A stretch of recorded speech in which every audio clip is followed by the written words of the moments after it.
ልክ ነኝ። ሁለተኛ ነገር ደግሞ ሁሉ ነገር በተፈጠረበትና በተጋጨንበት ሰዓት ላይ ሩታና ሜሪ ተጣልታችሁ ነው። ኤፍሬም ጋር ተጣልታለች፣ ከኔ ጋር ተጣልታለች ነው ሜሪ።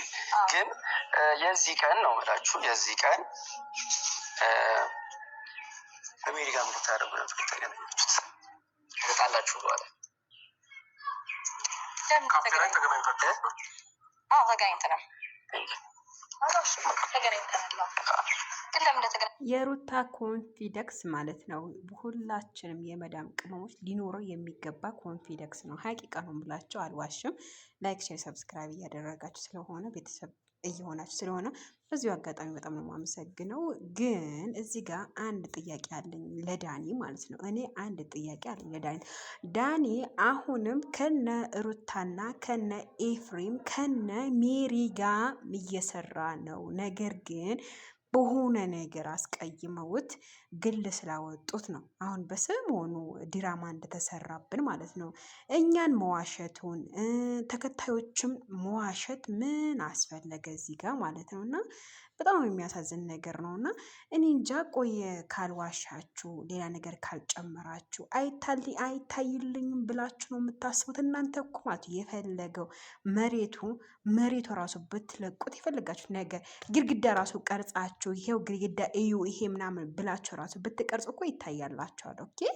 ግን ኤፍሬም አሁንም እያደረግ ያለውን ነገር ስህተት ነው። ምክንያቱም የልጅ አባት ሊሆን ነው። ኦልሬዲ በቃ እኮ ተስማምተው ተፈቃቅረው እርጉዝ ማስረገዝ ራሱ አይጠበቅበትም ነበረ አብርሃም ማለት ነው። ስለዛ አሁንም የሚሆነውን ነገር ኤፍሬም ከሄርሜላና ከአብርሽ ለመለያየት ለምንድን ነው የምትሞክረው ነው ያኔ የኔ ጥያቄ። የወንድምህን ደስታ አትፈልግም ወይ?